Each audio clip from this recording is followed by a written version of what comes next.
The is fact not doing that they enough. shoot at people as they're waiting in line for humanitarian aid. Dozens of people get shot and killed literally every single day. Every single day as they're waiting for food. No, I'm not going to let you filibuster, bitch. I'm not going to let you filibuster. I'm not going to let you filibuster. You guys are totally okay with IDF soldiers shooting and killing desperate people waiting for humanitarian aid. You're okay with that. All right, I need you to pay close attention to this, because what you're about to watch is easily one of the most intense exchanges I've seen on live television in a long time. I've watched countless debates over the years, but this one stands out for a completely different reason. What makes it so compelling isn't just the disagreement itself, it's the energy behind it. This isn't a situation where two people calmly exchange opposing views and move on. From the moment the discussion begins, the tension is impossible to ignore. Anna Kasparian steps into the debate with a clear mindset, and right from the first second, it's obvious she isn't there to soften her opinions or carefully avoid conflict. She's determined to say exactly what's on her mind, regardless of how uncomfortable the conversation becomes. As the debate unfolds, it becomes clear that no amount of pressure is going to make her back down. And the moment Chavez Caspon realized... People who don't agree with it. Where's your decency, man? Where is your decency? Seriously, where is your decency? Do you not see the videos? Do you not see the starving children? 19 kids died of starvation over the last 48 hours. Where is your decency? I get that you're Jewish. I get that this is about your identity. I get that you want to defend your people. But sometimes you can't defend the indefensible. How many people need to die for you to be pleased with this slaughter campaign that's currently going on? How many? Tell me. When is it enough for you? Funny. And no one is buying the lie that that the genocide would end if Hamas releases the hostages. I'm not going to believe for a second that Israel gives a damn about the hostages, because they've been bombing the Gaza Strip. They've been blocking humanitarian aid from entering the Gaza Strip. That not only impacts Palestinians who are being slaughtered by Israel, but it also obviously is going to impact the hostages. No one is buying this dog and pony show, okay? It's so obvious what Israel is doing here. They're even bombing Syria because they allegedly care about the Druze. It's not about the Druze. By the way, that Syrian civil war, Israel was part of that proxy war that you have Israel part of, the United States part of, Turkey a part of.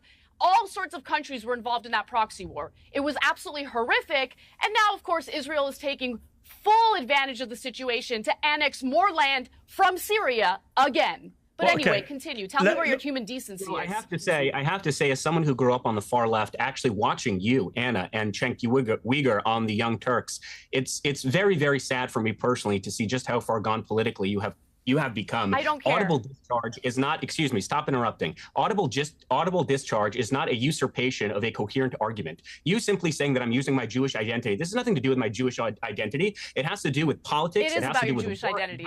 Literally, everyone in the international community sees this for what it is, and you can't? You can't? How many people need to die? You know, again, you are double my age. I encourage you to use the decorum of a 7-year-old and stop interrupting. You interrupt every other guest. Kindly just shut up. No. Now, here's the issue. I don't care about decorum when we're talking about endless all right, but you must let him answer. That we're paying for. All right, but Anna, look, you must let him answer. Okay, go ahead. Now, let's take a closer look at what just happened, because a lot of people are going to watch that exchange and think it's nothing more than two people raising their voices at each other. But there's actually something much more important happening beneath the surface that many viewers don't notice. Anna doesn't waste time with introductions or ease her way into the discussion. From the very beginning, she goes directly to the heart of the issue and refuses to move away from it. That's a debate strategy that often gets overlooked, but it's incredibly effective. When you establish the emotional weight of an argument right from the start, you put your opponent in a difficult position. They either have to match that intensity or risk coming across as distant and disconnected from the issue being discussed. In many cases, that alone can shift the momentum of the conversation. Then watch how Shabazz responds. Instead of staying focused on the main issue, he tries to redirect the discussion toward interruptions and debate etiquette. But Anna doesn't fall for that approach even for a moment. Her response is essentially that concerns about politeness and formal debate rules become secondary when serious human issues are at stake. And whether people agree with her or not, that's a very difficult position to challenge on live television. Because the moment someone starts focusing on manners instead of the substance of the argument, there's a good chance the audience begins paying less attention to their point and more attention to what they're avoiding.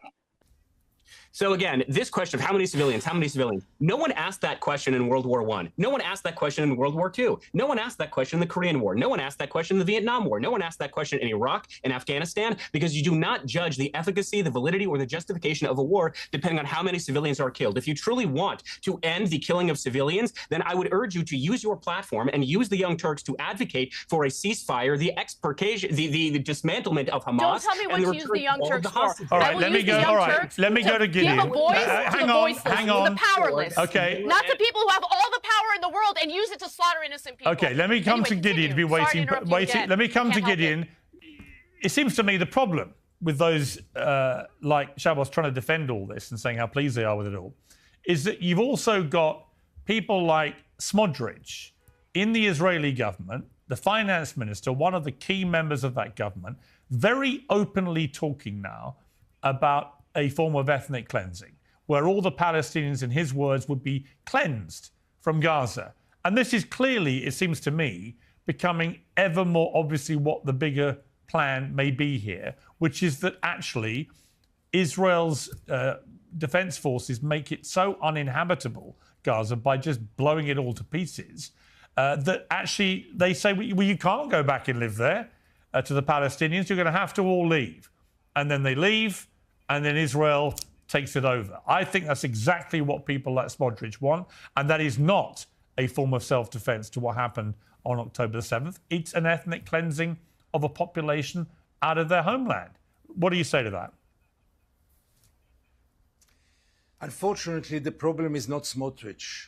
Unfortunately, the problem is Israeli society, which is either supporting or quite passive and apathetical. Smotrich is the face of Israel, I'm afraid to say. He says loudly and in a very vulgar way things that you can understand from many, many other Israelis, maybe the majority, who sits at home, who doesn't watch anything of what's going on in Gaza, who has no interest in what's going on in Gaza, and sits, and then comes someone like our friend in the team now, who is even proud in it. Can you believe that a Jew, a human being, an American, can be proud of starvation, of mass murder, of genocide? I mean, this stage, really, here I remain speechless. I can understand if the Israeli propaganda tries to explain, to cover up, to spread lies, to talk about self-defense, to talk about killing Hamas, to talk about the fact that it's about Israel's security. But to be proud of what we are doing, to be proud of slaughtering 20,000 children, how can a human being get out those words out of his mouth? This is not human. I'm really sorry. Only the Nazis spoke like this. I repeat, only the Nazis were proud of mass killing and genocides. Okay, well, Shabbos, you should respond to that. Sure, I'm certainly not proud of mass starvation because there isn't any. I'm proud of the fact that hang on. The IDF literally, for 3 months, starved the population in a blockade. There was no secret about that. Everybody saw it for what it was. So I'm afraid you're just not right about that. They only recently ended that blockade. So they are starving the population, which is, by the way, a war crime if you do that. Piers, do you know how many meals the Gaza Humanitarian Foundation has? Oh, spare me all this. It's just crap. It's like when I did a list, honestly. Shabbos, I did a list, Shabbos. I did a list. Hang on. If you're trying to starve a population, why would you give them 85 million meals in the last month and a half? I know. They're all overfed. I know. There's more aid going into Gaza post-October 7th than pre-October 7th. I cannot name another war in modern you know the problem, Shabbos? The besieged population is actually receiving aid from the enemy combatant. That is what I'm proud of. It's amazing. Look, Shabbos, here's the thing. Unfortunately, You sound like the people who have started to defend the indefensible when it comes to what Israel's government is doing. And I'll tell you why. After all these attacks on Palestinians as they're queuing up for food, the IDF says basically the same thing. Either they were firing warning shots, or they felt they were being threatened by some people, or they've launched an inquiry or an investigation, and we never get the results of any of this. But in the meantime, 1,000 people who are desperately hungry and are queuing for food, even though you say they've got plenty of food, there are thousands stampeding for the small amounts of food that they can get their hands on, even though you say they're not hungry because you've overfed them, right? That all these people are just dropping dead. And it's got nothing to do with the fact the IDF are firing towards them, when everybody knows it does. And this is the problem when you defend the indefensible. It would have so much more credibility if the IDF just once said, you know what, we did. We shot at them, and like you said, you're very proud of everything they're doing. And if they were to proudly own this and explain why they need to shoot starving people who are stampeding for fragments of food, maybe we'd all take a lot more seriously the other claims they make. And the other point I'd make, Chavez, is when you now just tell me I'm talking nonsense and they're all overfed and no one's getting killed and it's all on Hamas. To this day, the Israeli government refuses to let any international media into Gaza.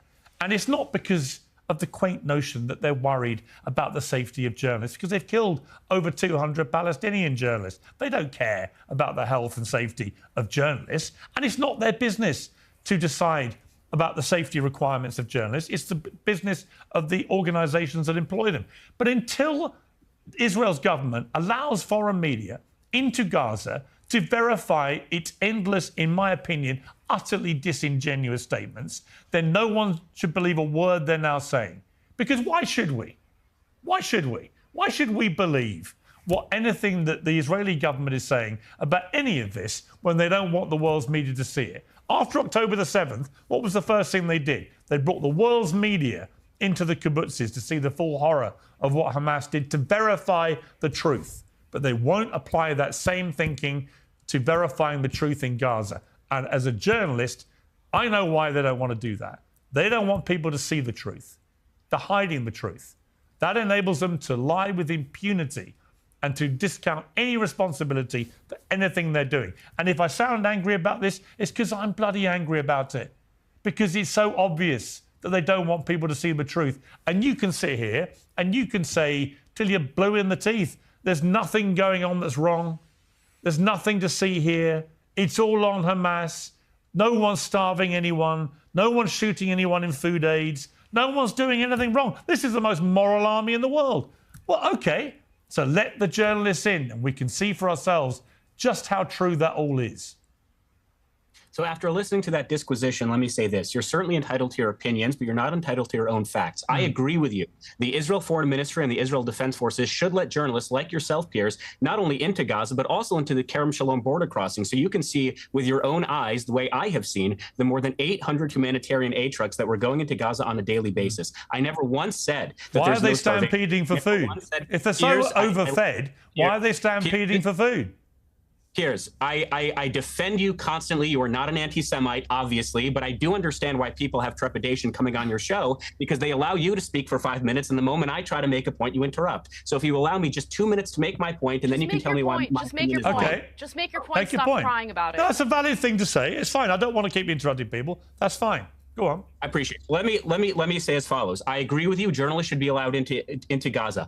I imagine, though, the Israeli position is, well, we can't allow journalists into Gaza because if the accusations from individuals like Piers Morgan or Anna Kasparian is that we are killing journalists indiscriminately, and then journalists were to end up being killed because Gaza is an active war zone, you can imagine what that would do on the PR front. Never mind the fact that British military rule does not allow journalists into active combat zones. So what you are saying is we should apply a double standard to Israel, that they need to allow journalists into an active war zone, but no other Western country needs to follow the same procedures. Even with that double standard, I would concede that point. I agree journalists should be allowed in. As for starvation, I never once said that people are being overfed. I never once said that what the IDF is doing inherently all the time is good. What I am saying is the IDF has taken measures that no other Western country has ever taken in modern warfare. The fact that they drop leaflets on buildings telling civilians to evacuate because there are known Hamas entities in those buildings. The fact that they have provided more aid into Gaza post-October 7th than pre-October 7th is something I'm very proud of. And if you believe that the Gaza Humanitarian Foundation is not doing enough... The fact that they shoot at people as they're waiting in line for humanitarian aid.